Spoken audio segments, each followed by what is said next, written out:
رسول اللہ صلی اللہ علیہ وسلم کی وفات کے بعد حضرت ابوبکر رضی اللہ عنہ خلیفہ بنے. کتاب السنہ للامام احمد بن حنبل رحمۃ اللہ تعالی علیہ صفحہ نمبر 196 لکھتے ہیں حضرت ابوبکر رضی اللہ عنہ خلیفہ بنے. حضرت علی المرتضی رضی اللہ عنہ نے ان کی خلافت پر دلی رضامندی کا اظہار فرمایا. کتاب السنہ للامام احمد بن حنبل رحمہ اللہ،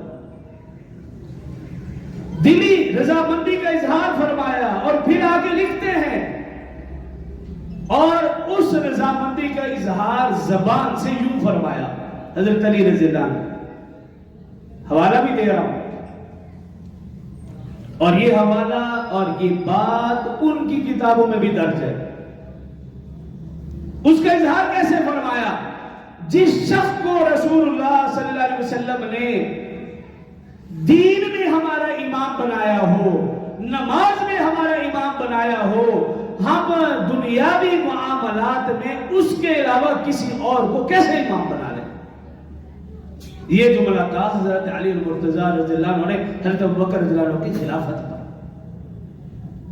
اس لیے آپ کہتے ہیں آپ خلیفہ بلا فصل. صرف ایک بات کرتا چلوں گا. حضرت عمر رضی اللہ عنہ خلیفہ بنے. تمام مستند کتابوں کے اندر درج ہے حضرت عمر اور حضرت علی دونوں کا رشتہ اپنی جگہ. وہ اگر بات چھیڑوں تو لمبی بات ہے کہ حضرت علی رضی اللہ عنہ کی بیٹی ام کلثوم حضرت عمر رضی اللہ عنہ کی بیوی تھی. حضرت علی رضی اللہ عنہ سسر اور حضرت عمر دماد. رشتہ تو اتنا قریبی.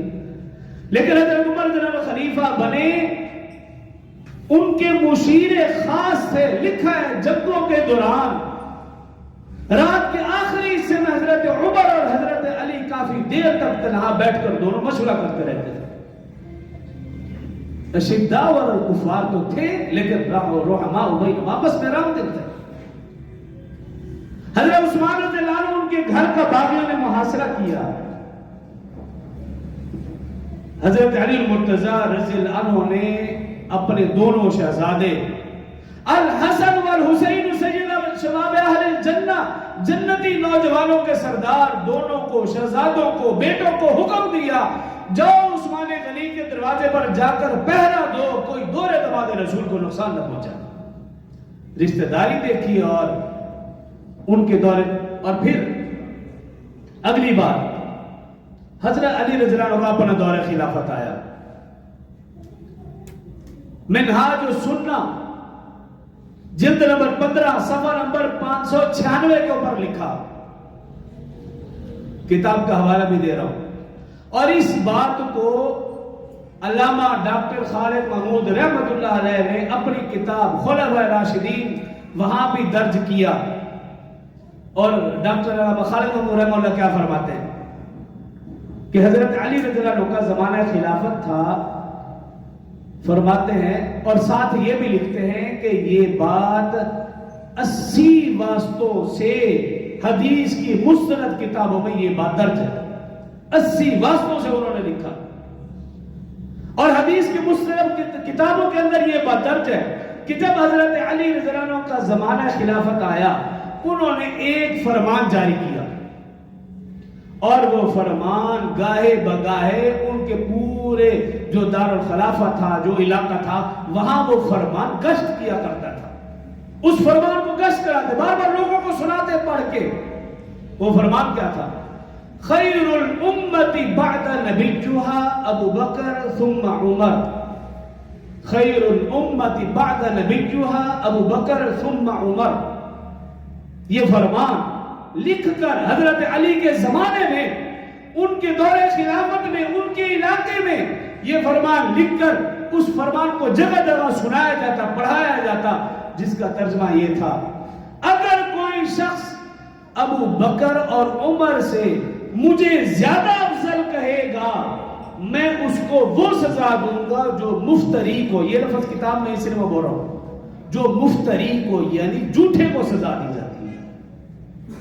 یہ حضرت علی رضی اللہ عنہ کا فرمان تھا. خیر الامت بعد نبیها ابو بکر ثم عمر. مصنف ابن ابی شیبہ رحمہ اللہ وہاں پہ لکھا حضرت علی رضی اللہ عنہ اور حضرت عائشہ رضی اللہ عنہ کے دوران جنگ ہوئی.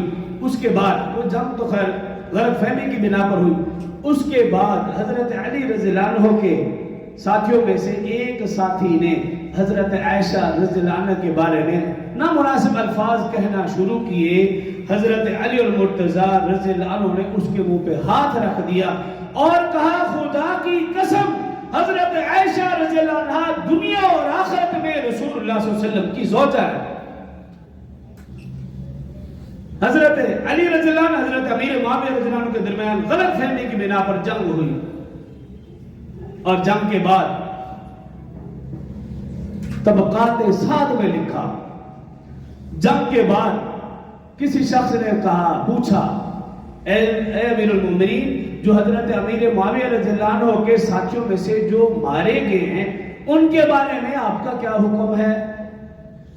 طبقات ابن سعد میں لکھا تو حضرت علی رضی اللہ عنہ کیا فرمایا خدا کی قسم وہ ایمان والے تھے ان میں سے کسی کے ایمان کی نفی نہیں کی جا سکتی. حضرت علی رضی اللہ عنہ کے تو یہ الفاظ ہے ان کا یہ عقیدہ ہے. اور ہم اپنے ماحول معاشرے میں سوشل میڈیا میں یا اپنے ارد گرد ایسے لوگ جو صحابہ اور اہل بیت میں افراد و تفرید کا شکار ہیں کسی کے ساتھ محبت اور کسی کے ساتھ بغض کا شکار ہے ہم ان سے تو کچھ اور باتیں سنتے ہیں. لیکن جب آپ حقیقت بھری باتیں سنیں گے صرف آپ نہیں حضرت علی رضی اللہ عنہ کی زندگی پڑھیں اور سنیں حقیقت بھری باتیں عالم کفر میں حیران ہو جائے کہ صحابہ اور اہل بیت کے آپس میں کتنی محبت کتنا تعلق اور کتنی رشتہ داریاں تھیں. آج ضرورت اس بات کی ہے کہ ہم صحابہ اور اہل بیت